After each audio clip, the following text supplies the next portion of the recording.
What's up, loves, and welcome back to my YouTube channel. On today's video, guys, I'll be talking to you guys on coping strategies on social anxiety. Some of the strategies that can help you when you're dealing with social anxiety. And I'll also do a video, guys. If you want, you can comment down on the description below. I can do the video on the reasons why you can be having social anxiety, and now I'll be talking to you guys on some of the coping strategies that one can have.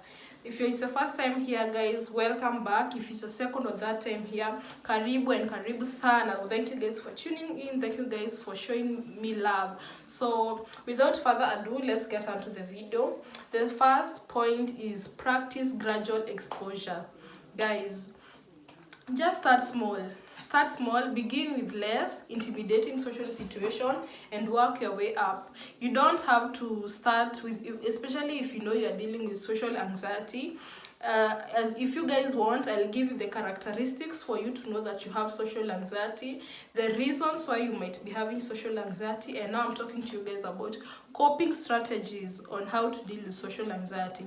So guys, the first thing is begin with small intimidating social situation. For example, even with your family, you don't have to go straight automatically to work and now start dealing with or situations at work and now start talking at work. No, you can deal, for example, with family setups, family meetings, family gatherings. You can start with there. Start small.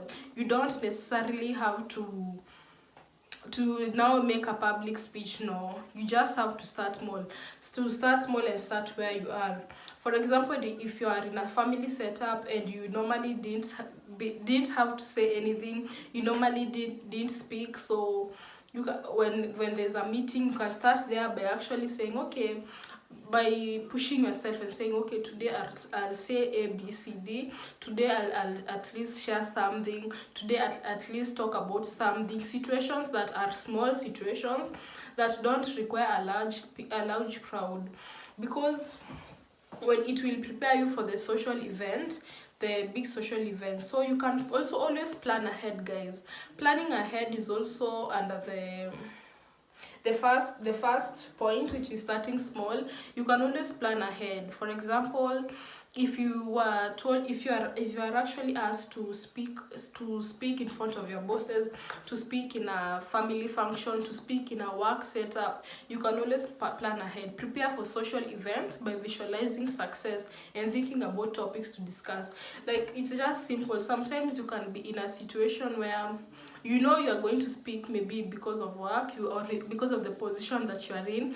For me, I always get myself speaking about psychological things. So when I had by the way, guys, I had to learn. I had social anxiety, and these are some of the strategies that I personally used because as I grew up, I didn't have much to say because there were always instructions, do this, A, B, C, D, Hakiza, A, B, C, D. But now when I grew up, I realized, like, okay, where is Hakiza's voice?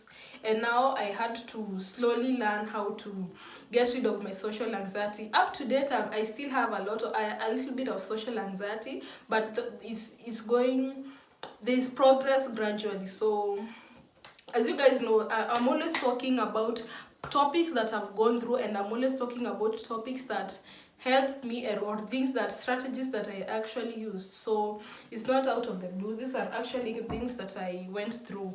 So you can start small. For me, I remember when I was doing my attachment, in my degree for psychology, when I was doing my attachment now, and I had to stand up and speak in front of my clients, and I was so anxious about it because I was like, okay, why don't you just do it for me? Why don't you just speak? I had postponed it for a very long time because there was a schedule on motivational speaking on our clients. So as you guys know, or if you guys didn't know, I did my attachment in a rehabilitation center. So I actually didn't like the morning hours because there was a lot of talking. You need to talk to the clients, you need to be motivational, you need to give them inspirational things. And I was like, okay, do I have something to say? Yes. Do I have a topic that I can share with them? Yes.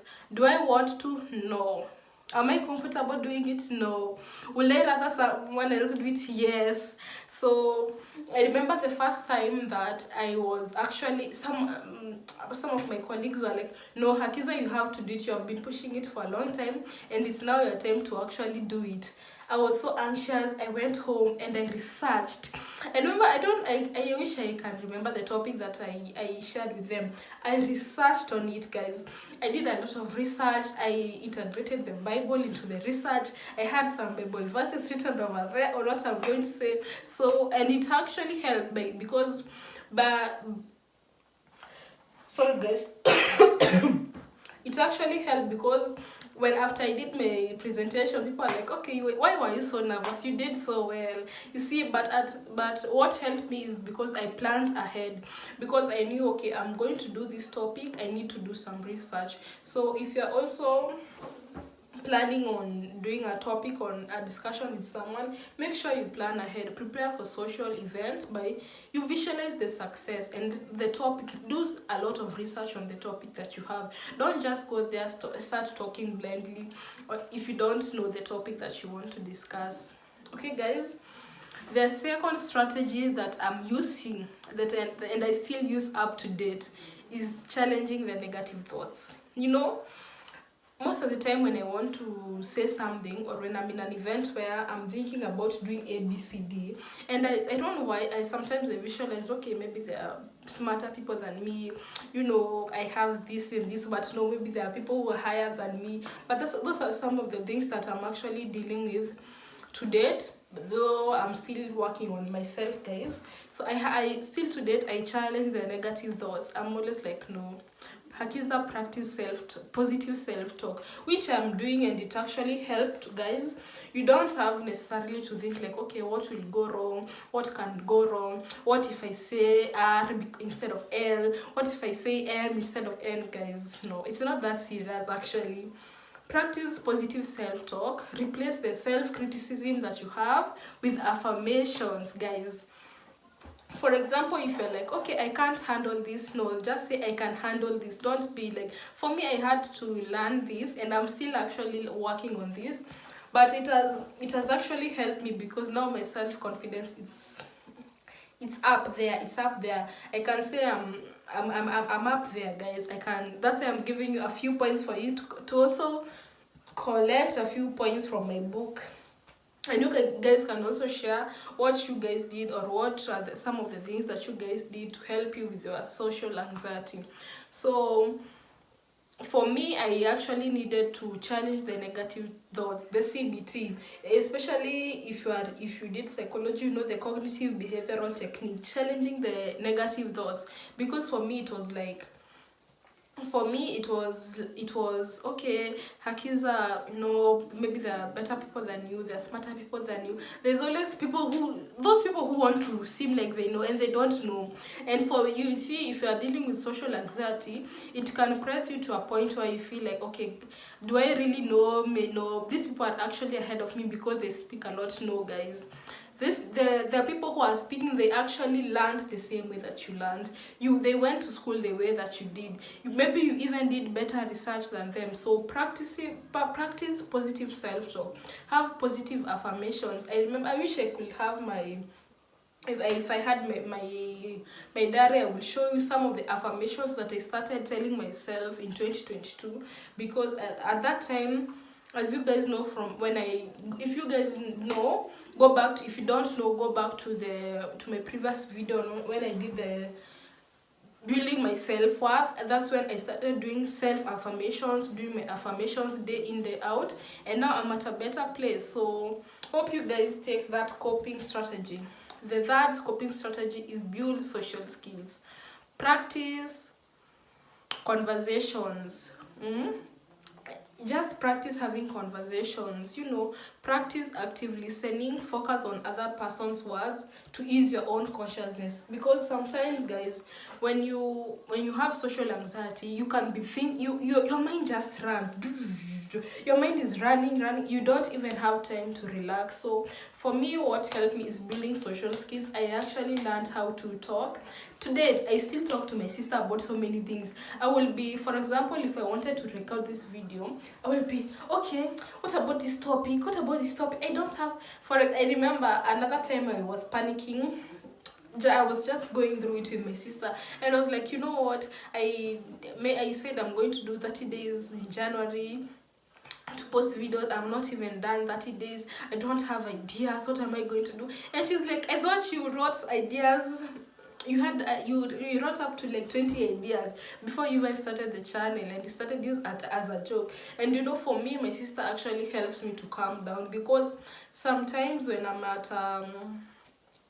in that spiral of social anxiety, or when anxiety comes because I'm overthinking, I'm like, no, this is not good enough, I want A, B, C, D. And my sister be always like, no, just do this. It's as simple as you had the topics that she wanted to do, just go through the list, go from the first to the last. But you see, for me, I will be like stressing and be like, no, I don't have a topic, I need to, you know, sometimes when you have social anxiety, you need to have that one person, or you need to have friends that you can talk to, people that will actually help you calm down. For me, my sister does that work for me. She's not paid, but paid by blood. She is paid by God. So she does that work for me, even when for example, even when I'm going to an exam, or when I'm doing ABCD and I feel like I needed to do EFG, and she's like, no, it's not that serious, just do this, then go back and do this. So that's another strategy that will help you if you are dealing with social anxiety. Build social skills. Make sure that you have a relationship with someone. Make sure that you have a relationship with someone that will help you calm you down, you know. Another thing under the building social skills is practice active listening. Sometimes when you're in a conversation with someone, you actually, or for example, when I'm in that conversation with my sister, I actually learned to practice active listening, not just going on and on and on about what I'm venting about, but actually active listening on hearing, not just hearing, but listening to the solutions she gives me. Because I'll be like, okay, I want a video on ABCD, but you see the videos that I wrote are ABCD, they need this and this. And she's like, no, do this video ABCD just the way you had planned, don't start spoiling. But you see, if I'm not active listening to her, I'll continue, and she might even get tired. She'll be like, I'm telling you and you don't listen, you know. So practice active listening, which will help you focus on what the other person is saying. And when you focus on what the other person is saying, psychologically it will help you calm down. Guys, tuko pamoja? Are we together? Together?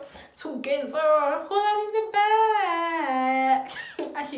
Okay, the next point, guys, practice relaxing technique. Relaxing technique, this is just simple breathing, like deep breathing. Sometimes when you're in a social anxiety state, you just need to start breathing, the deep breathing. Deep breath in, deep breath out, you know, just as simple as that. Deep breath, taking a deep breath will help you calm down, will help you with the situation that you are in, you know. That's self-explanatory. Another point is establishing healthy routines is also going to help you with the social anxiety, you know. If it's exercises, if it's adequate sleep, if it's having a balanced diet, this will help you, guys. You know, having a routine will help you to stop you from dealing with anxiety, because you already don't have to panic, okay, I didn't do A, B, C, D, because you already have a plan to deal with A, B, C, D. Hope, guys, that's making sense. Another point that I would say, guys, on the point where I said okay, let me check, guys. But on the point where I said relaxing technique, you can also do meditation. You know, guys, I'm looking at the points that I had written here, so don't worry when I'm looking over here. You can always do meditation, you know. Instead of, you can do yoga, you can do some light yoga, some meditation, some deep breathing, you know, some exercises, you know, just to calm you down. Another last point that I will say that will help you with coping with social anxiety is, use distraction strategies. You know, sometimes you see those balls that people use, I don't know what they're called, the stress balls, I don't know if they're called the stress balls, that when you have anxiety you just hold and you press, you know, it can help you with that. For me, I didn't get to use that, I don't use that, but you know, I added that as a point because sometimes they can be helpful. And that's the end of the points, guys. If you have social anxiety, guys, make sure you use those strategies and comment down below on what strategy works for you.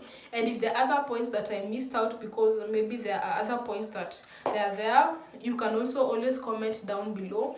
For me, I shared what I used. So thank you guys for tuning in, thank you guys for watching till the end. Make sure you like, share, subscribe, and I'll see you guys on the next video. Bye, loves.